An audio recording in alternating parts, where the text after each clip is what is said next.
আমি পৰিচয় অহা 7.1 ফাৰ্ষ্ট কুৱেশ্যনটো লৈছো। ইয়াতে দিয়া আছে তলৰ ভগ্নাংশকেইটাক লঘিষ্ঠ আকাৰত প্ৰকাশ কৰা। কুৱেশ্যনটোৰ পৰা আমাৰ প্ৰথমতে মনলৈকে আহে লঘিষ্ঠ আকাৰ মানে কি আৰু ভগ্নাংশ এটা লঘিষ্ঠ আকাৰত থকা বুলি আমি কেনেকৈ গম পাম। ঠিক আছে, এতিয়া অসমীয়াত লঘিষ্ঠ শব্দটোৰ অৰ্থটো হ'ল কি আটাইতকৈ সৰু। তাৰ মানে এই ভগ্নাংশটো কি কৰিব লাগে, আমি সৰু কৰিব লাগে হ'ল। আৰু ইংলিছত ইয়াক কয় চিম্পলেষ্ট ফৰ্ম।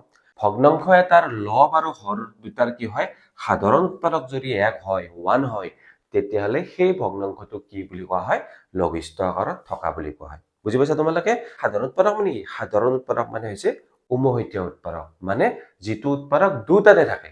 তাৰ মানে যি দুটা সংখ্যা দিয়া আছে এই সংখ্যা দুটা একৰ বাহিৰে সাধাৰণ উৎপাদক থাকিব নোৱাৰিব। যেতিয়ালৈকে সাধাৰণ উৎপাদক 1 নহয় তেতিয়ালৈকে আমি গম পাম যে ই লঘিষ্ঠ আকাৰত আহি পোৱা নাই।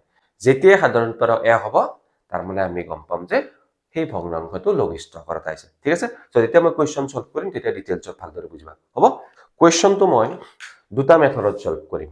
এটা মেথড বুকত দিয়া আছে আৰু এটা মেথড বুকত নাই।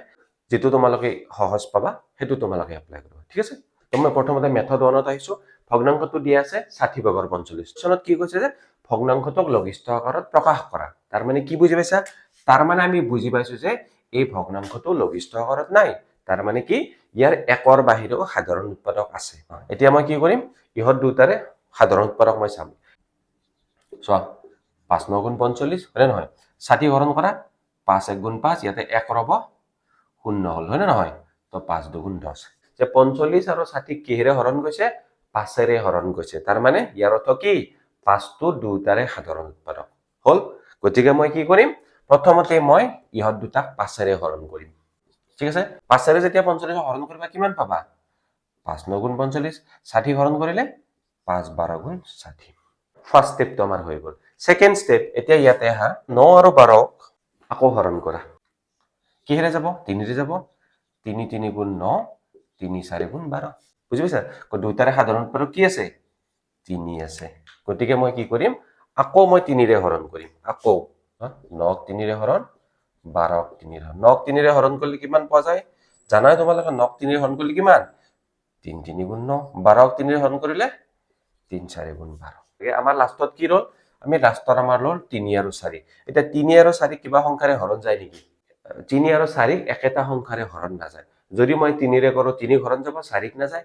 বা যদি 4ৰে কৰো বা 2ৰে কৰো 4 হৰণ যাব, 3ক নাযায়। তাৰ মানে 3 আৰু 4 একে সংখ্যাৰে হৰণ নাযায়। যদি একে সংখ্যাৰে হৰণ নাযায় ইহঁতৰ সাধাৰণ উৎপাদক নাই। তাৰ মানে এইটো কি হ'ব, এইটোৱে হ'ব আমাৰ কি ফৰ্ম, চিম্পলেষ্ট ফৰ্ম বা লঘিষ্ঠ আকাৰ। এবাৰ 2 নম্বৰ মেথডত আমি কটাকটি কৰিম। এতিয়া ইয়াতে কি কৰিব লাগিব জানানে, এটা উমৈহতীয়া সংখ্যাৰে, উমৈহতীয়া সংখ্যা মানে কি আছিল, সাধাৰণ উৎপাদক আছিল। সেই উমৈহতীয়া সংখ্যাটোৰে আমি কি কৰিব লাগিব, দুটাকে কটাকটি কৰিব লাগিব। কটাকটি কৰা মানে সেই হৰণ কৰাই হয়। তো 45ক যদি মই কিহেৰে কাটিছিলো, 5ৰে কৰিছিলো, কেইবাৰ গ'ল, 9 বাৰ গ'ল। ইয়াত 9 লিখা। 60ক মই 5ৰে কৰিছিলো, কেইবাৰ গ'ল, 12 বাৰ গ'ল লিখা। এইটো নিয়মক কটাকটি কৰা বুলি কয়। ইয়াতে আমি কি কৰো জানানে, এই দুটা সংখ্যাকে একে সংখ্যাৰে হৰণ কৰা। ইয়াত চালেও গম পোৱা যায় 45 আৰু 60 কিহেৰে হৰণ কৰিছিলো, 5ৰে। কিন্তু হৰণটো লিখা নহয়, ইয়াত ডাইৰেক্ট লিখি দিয়া হয়। আমি 5ৰে হৰণ কৰিছিলো, ইয়াত 9 পালো, 5 9 গুণ 45, ইয়াতে 12 পালো, 5 12 গুণ 60। ঠিক আছে, এবাৰ কি থাকিল, এবাৰ 9 আৰু 12। চোৱা ইয়াত কৰাই আছে, 9 আৰু 12 কিহেৰে হৰণ গৈছে, 3ৰে হৰণ গৈছে। ঠিক আছে, আমি ইয়াতে কি কৰিম, আকৌ 3ৰে কাটি দিম। 3ৰে কাটিলে 9 কেইবাৰ গৈছিল, 3 3 গুণ 9। 12 কেইবাৰ গৈছিল, 3 4 গুণ 12 হৈ গ'ল। তো এনসাৰটো কি হ'ব জানা না, 4/3। কাৰণ কিয়, 4 আৰু 3 একো সংখ্যাৰে হৰণ নাযায়। বুজি পালা? যদি হৰণ নাযায় তাৰ মানে কি, ইহঁতৰ সাধাৰণ উৎপাদক অকল 1 আছে। গতিকে যদি সাধাৰণ উৎপাদক 1 থাকে তেতিয়াহ'লে এইটো কি হ'ব, এইটোৱে হ'ব আমাৰ লঘিষ্ঠ আকাৰ বা চিম্পলেষ্ট ফৰ্ম। ঠিক আছে, তো মই এনসাৰটো লিখি ললো 3/4। এতিয়া এইটো দুটাই নিয়ম আছে, তোমালোকে যিটো নিয়ম ইজি পোৱা সেই নিয়মটোৰে কৰিলে হ'ল। দুটা একেই নিয়ম, ইয়াত মাত্ৰ হৰণটো দেখুৱাব লাগে। ইয়াতে কি কৰা হয়, যিকেইটা সংখ্যা হৰণ কৰি পোৱা যায় সেইটো দেখুওৱা হয়, 9/12। ঠিক আছে, হ'ব। আমি সেকেন্ড কুৱেশ্যনটো লৈছো। তো সেকেন্ড কুৱেশ্যনটো কি দিয়া আছে, 150/90। এইটো আমি দুটা মেথডতে কৰিম। ঠিক আছে, এতিয়া প্ৰথমতে আমি কি কৰিব লাগিব, এইটো লঘিষ্ঠ আকাৰত নাই কাৰণ লঘিষ্ঠ আকাৰত প্ৰকাশ কৰিব দিছে। গতিকে মই ইহঁতৰ সাধাৰণ উৎপাদক উলিয়াম। ঠিক আছে, মই কি পদ্ধতি ব্যৱহাৰ কৰিম, শ্ৰুতি হৰণ পদ্ধতি ব্যৱহাৰ কৰিম এতিয়া প্ৰথমতে চাবা দুটা সংখ্যাত কি আছে এককৰ ঘৰত শূন্য আছে নে যদি শূন্য থাকে তেতিয়াহ'লে আমাক 5ৰে হৰণ যায় 2ৰে হৰণ যায় মই 5ৰে কৰিব পাৰো আচ্ছা কোনোবাই যদি শ্ৰুতি হৰণ নাজানে ধৰা 5ৰে 90 শ্ৰুতি হৰণ কৰিব পৰা নাই এনেকে কৰি চাব পাৰে 5 1 গুণ 5 9 5 গলে 4 শূন্য নামি আহিল 5 8 গুণ 40 হল না এনেকে কৰি চাব পাৰি তো কেইবাৰ গল 5 18 বাৰ 40 ইয়াতে চোৱা কিমান আছে 150 ইয়াত 15 আছে 5 3 গুণ 15 আৰু শূন্যৰ কাৰণে শূন্য হল 90 5ৰে হৰণ গৈছে 18 বাৰ 150ক 5ৰে হৰণ গৈছে যেতিয়া দুটা সংখ্যাক এটা উমৈহতীয়া সংখ্যাৰে হৰণ যায় সেইটো কি হয় সেইটো ইয়াৰ সাধাৰণ উৎপাদক হয় না নহয় 5ৰে হৰণ গৈছে মানে কি 90ৰ উৎপাদক 5 আৰু 150ৰ উৎপাদক 5 গতিকে দুটাক 5ৰে হৰণ কৰি দিয়া 90ক 5ৰে হৰণ কৰিলে আমি পাইছো 18 পাইছো 118 আৰু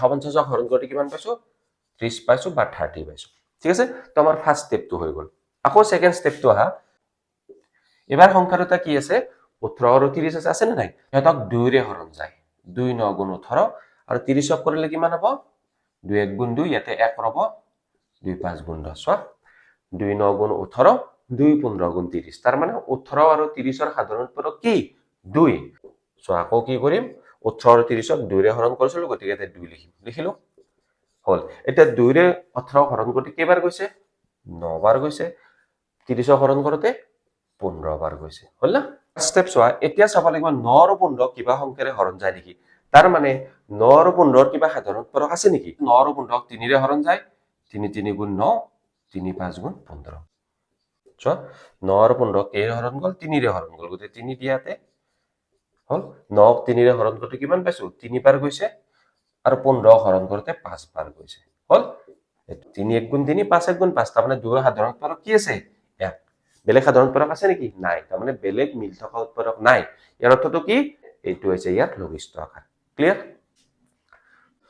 মই দুবাৰ এই কাৰণে লিখিলো এবাৰ কোৱেশ্চন হিচাপত লিখিলো আৰু ইয়াতে মই কথাকথি নকৰো ইয়াতে কথাকথি কৰা নিয়মটো তোমালোকৰ কাৰণে অলপ নতুন গতিকে অকমান মন দি লবা 90 আৰু 150ক কথাকথি কৰিব লাগে মানে কি আমি কি কৰিম জানা না উমৈহতীয়া সংখ্যাৰে হৰণ কৰিম তো সেই একে সংখ্যাটো কি হ'ব 5 হ'ব এতিয়া 5ৰে 90 হৰণ কৰিলে কিমান হ'ব বা কথাকথি কৰিলে কিমান হ'ব কেইবাৰ যাব ইয়াত 18 5 18 গুণ 90 150ক হৰণ কৰিলে কেইবাৰ গৈছিল 30 বাৰ হয় না তাৰ মানে মই ক'লো নহয় হৰণত এই হৰণটো লুকুৱাই থাকে সংখ্যাটো লুকুৱাই থাকে ৰিজাল্টটো ইয়াত আহে হৈ গল ঠিক ফাৰ্স্ট স্টেপ ইয়াতো কমপ্লিট হল সেকেন্ড স্টেপত আহা এবাৰ চোৱা এবাৰ কি থাকিল 18 আৰু 30 18 আৰু 30ক কেৰে হৰণ কৰিছিলো 2ৰে তো 2ৰে হৰণ কৰিলে কি পাম কেইবাৰ যাব 18 9 বাৰ 30ক কেইবাৰ গৈছিল 2 15 গুণ 30 আকৌ আমি সেকেন্ড স্টেপত কি কৰিছো ফাৰ্স্ট স্টেপত আমি কি কৰিছো 5ৰে হৰণ চোৱা সেকেন্ড স্টেপত কি কৰিলো 2ৰে হৰণ কৰিলো 2 9 গুণ 18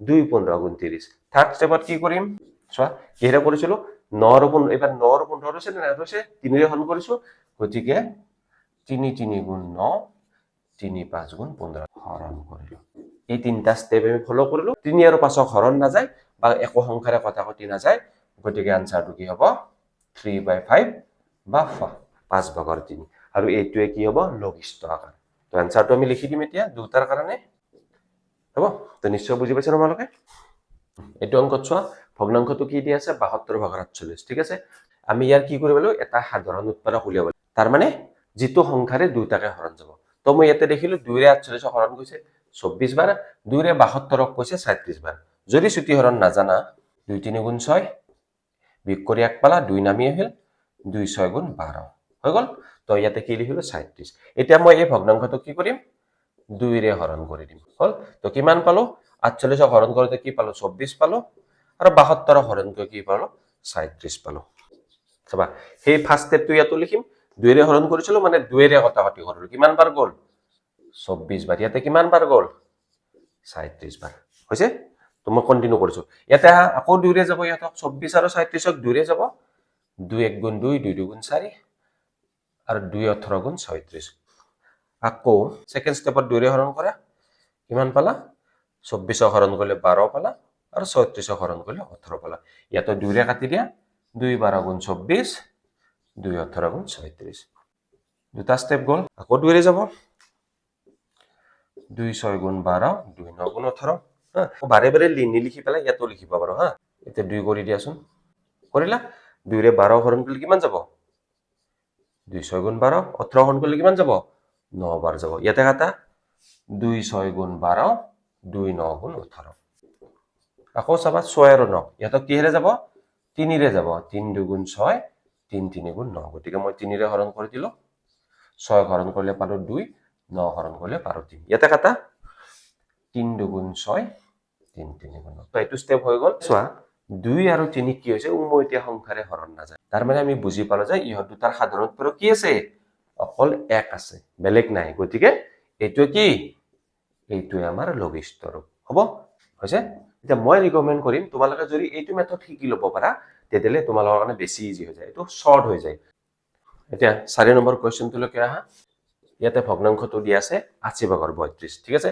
তো আগৰ দৰে মই কি কৰো দুটাকে মই সাধাৰণ উৎপাদক উলিয়াও ঠিক আছে মানে মই চাম যে দুটা কি সংখ্যাৰে হৰণ যায় এতিয়া যদি তোমালোকে চোৱা ইয়াতে গম পাবা কি হয় দুটাৰে এককৰ ঘৰত কি আছে 2 আৰু 0 আছে মানে দুটাকে 2 ৰে হৰণ যাব 32 হৰণ কৰিলে কি পাবা 2 16 গুণ 32 পাবা হা আৰু 80 হৰণ কৰিলে 2 4 গুণ 8 0 গতিকে মই 2 ৰে হৰণ কৰি দিম সো 32 হৰণ কৰিলে কিমান পালো 16 পালো 80 হৰণ কৰিলে পালো মই 40 এটা মই বাৰে বাৰে আগতৰে আকৌ নিলিখো ইয়াতে কন্টিনিউ কৰি গৈ থাকিম হ'ব সেকেন্ড স্টেপত আহা কেৰে হৰণ যাব আকৌ 2 ৰে যাব 2 8 গুণ 16 2 2 গুণ 4 2 0 ইয়াতে 2 ৰে দিব পাৰি তো 16 2 ৰে হৰণ কৰিলে কিমান পালো 8 পালো 40 হৰণ কৰিলে মই কিমান পালো 20 পালো এটা স্টেপতে মই কৰি গৈ আছো হ'ব এক এগেইন আহা সেকেন্ড স্টেপ গল এবাৰ আকৌ 2 ৰে যাব 2 4 গুণ 8 2 10 গুণ 20 হল তাৰ মানে 8 আৰু 20 কেৰে হৰণ কৰিব পাৰি 2 ৰে হৰণ কৰিব পাৰি দিয়া 2 হল যা 8 হৰণ কৰিলে আমি কিমান পালো 4 পালো 20 হৰণ কৰিলে 2 ৰে কিমান পালো 10 পালো লিখিলো হল আকৌ আহা থাৰ্ড স্টেপ গল ফোৰ্থ স্টেপ আহা আকৌ 2 ৰে কৰা 2 2 গুণ 4 2 5 গুণ 10 তাৰ মানে কি হেৰে গল আকৌ 2 ৰে কৰিলো